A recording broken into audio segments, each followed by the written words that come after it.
So guys, I'm going to be telling you guys the reason why Bola Ahmed Tinubu wrote the fake documents against the Igbos in order to please the Northerner. So guys, please, I want you to stay with me to the end of this video while I review the reasons why he did so. So guys, listen to this carefully. When I told people that this particular government led by Bola Ahmed Tinubu would do everything possible to suppress and twist the truth about the Igbos, many doubted me. Some said, oh, Bola Ahmed Tinubu is not like that. But now, reality has spoken. We are now seeing that Bola Ahmed Tinubu is possible to suppress and twist the truth about the Igbos. Now, a newspaper owned by Bola Ahmed Tinubu and his cohorts published a shocking claim. If you look at the screen, you will see where this newspaper, The Nation Nigeria, says the truth is that Nigeria did not declare war on Biafra. It was Biafra that declared war on Nigeria. This newspaper is actually owned by Bola Ahmed Tinubu. So the newspaper owned by Bola Ahmed Tinubu and his cohorts published a shocking claim that said Nigeria never declared war on Biafra. It was Biafra that declared war on Nigeria. This is not just misinformation. It's a strategic rewriting of history. The aim is to rally the northern political bloc and show his stance against the Igbos towards secure world vote. Now, why this narrative is dangerous? I'll be telling you guys why this narrative is dangerous. It erased the real pain of millions of people who suffered during the war.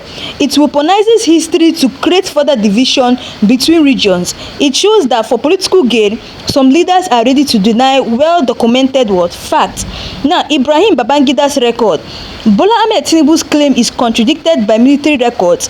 Ibrahim Babangida, a soldier during the Civil War, documented in his book that Nigeria declared the war, attacked first, and the Biafrans were defending themselves. This evidence directly exposes the propaganda being spread. Why is all these things happening now? Bola Ahmed Tinubu is allegedly trying to solidify northern support. The quickest way, tap into one thing that he historically united Nigerians' ruling class hatred for the Igbos. This isn't just politics, it's a dangerous game of rewriting history, to serve power. We cannot allow our history to be rewritten. We cannot let political propaganda erase the truth of what happened to millions of Igbos during the Biafran war. This is beyond politics. It's about what? It is about justice and memory. Or was it Nigeria that declared the war on the Igbos? This is where the truth gets twisted. Many people do not understand that Bola Ahmed Tinubu and his media are not just reporting news, they are shaping narrative to erase the pain and history of an entire people. The same power structure, Bola Ahmed Tinubu isn't acting alone. He represents the same power bloc that has controlled the narrative since 1967. The same set of people who marginalize the Igbos today are the ones who benefit from erasing their story tomorrow. This is why Nnamdi Kanu's warnings about intentional marginalization and media welfare keep resurfacing. Now, the information warfare, what Tinubu's media is doing now is planting seeds. Today is a new story, but in 20 years, when younger generations search for history, this lie might be the first thing they find. Now, authentic accounts, eyewitnesses, reports, and historical documents risk being dismissed as Igbo propaganda because the state controls the narrative. Now, who declared this war? Historical records, including from Nigerian soldiers like Ibrahim Babangida, show Nigeria initiated the war, not Biafra. But the new propaganda aims to flip that truth to justify the actions taken during the war and delegitimize Biafra's self-defense. Now, why all these things matters now? If this narrative becomes dominant, the entire struggle of the Igbos gets erased. It reinforces the same cycle of marginalization that Nnamdi Kanu has been shouting about for so many years now. This isn't just politics, it's cultural erasure and historical revisionism. We have to document our own history, preserve our truth, and reject any attempt to rewrite what happened to our people, because if we don't, in 20 years the world will only know the version written by Tinubu's media and their cohorts. They will not even remember that Biafra actually wrote a history. They will not be remembering Tinubu's own and their cohort. Now, the psychology behind all this lie, this isn't just politics, it's a psychological warfare. By repeatedly saying Biafra declared war on Nigeria, they shift blame and make the Igbos look like aggressors instead of victims. Over time, people internalize this falsehood and the true suffering of the Igbos is minimized or erased. Now, the United Nigeria narrative, rewriting history, serves a bigger agenda to maintain the march of a united Nigeria where the Igbos are the problem. It allows the government to paint every Igbo demand for equity as rebellion instead of what justice. If they convince people Biafra started the war, they can easily label any future agitation as what terrorism. Why Nigeria Airlines need this story? The northern and western political allies benefit from controlling the narrative because it protects their actions during the war. It prevents accountability for atrocities like starvation, massacres and genocide committed against what the Igbos. It gives them a moral shield. We did not start it, we only defended what Nigeria. Now, connecting to Nnamdi Kanu's warning. Nnamdi Kanu has been warning for so many years, about information warfare against the Igbos. He said the fight is not only about guns or territory, but also about controlling the story and the mind of future generation. What Tinubu's media is doing now proves his point word for word. His media is just trying to use every possible means that they have to say, oh, the Igbo people are so aggressive. So they try to turn any truth about the Igbos, they will now try to turn it and forge it so that the Igbos will look like bad people. Now, lessons from other nations. Similar tactics were used in Rwanda before the genocide. The government used media to paint one side as the aggressor. In South Africa, apartheid leaders rewrote history to make white minority rule look like stability. Nigeria is walking that same path, erasing Igbo suffering to make oppression look like national unity. Now, the role of Igbo intellectuals and youth. If Igbos don't document their own vision of events, the state vision will become the official truth. Schools, textbooks and media would teach future generations that Biafra started the war. It is the duty of Igbo historians, writers and content creators to preserve authentic records before they are wiped out. Now, how media has become a weapon. In Nigeria, most mainstream newspapers and TV stations are owned by politicians or their allies. Now, most of all these channels you're seeing, some of all these TV stations, they're being owned by politicians.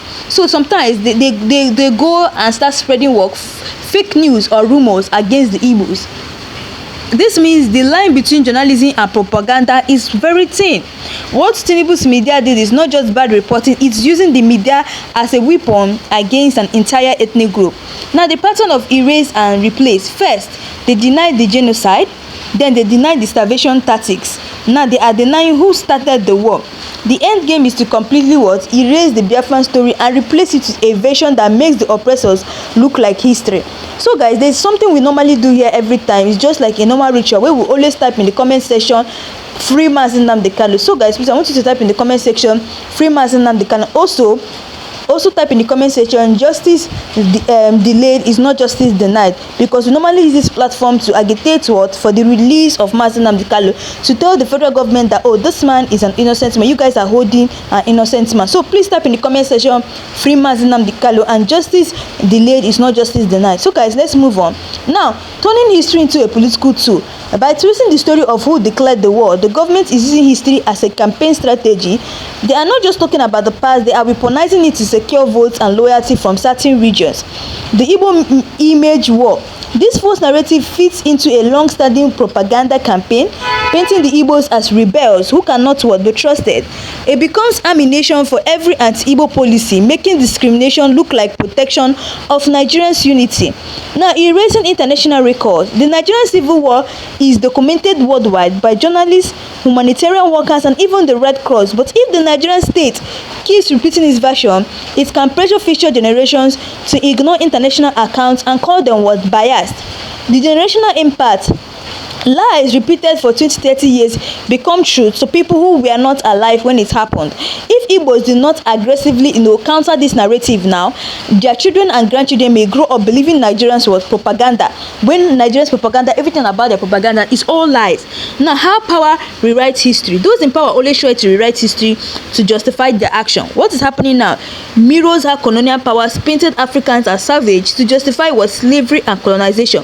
The same template is being used against the Igbos to justify the genocide. Now, I can remember when Ibrahim Babangida came out and was saying that what happened in 1960s was not a Biafran war. Instead, it was a civil war that happened. He said that it was a military coup. Sorry, yes, but Ibrahim Babangida said that what happened in 1960 was what, a military coup. And before he even came out to review this kind of thing, many people have actually taken it like it was Igbos that started the war then. But now Ibrahim Babangida had to reveal to us that what happened then was a military coup, and people already took it as it was Igbos that started the war. You see what I'm trying to say?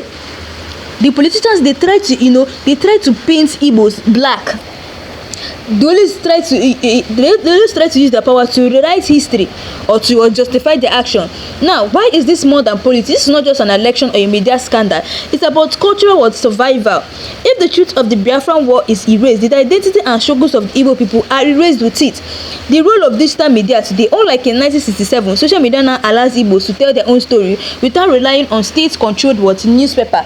This is the time to flood YouTube, TikTok, podcasts and blogs with the real history before propaganda will drown it. Now, calling out the double standard, the same Nigerian leaders who say never again about the civil war are the ones spreading lies about it. They want reconciliation without accountability, unity without truth, and silence from the victims. Now, the danger of silence: every time Igbos stay quiet about a lie, it gets cemented as fact.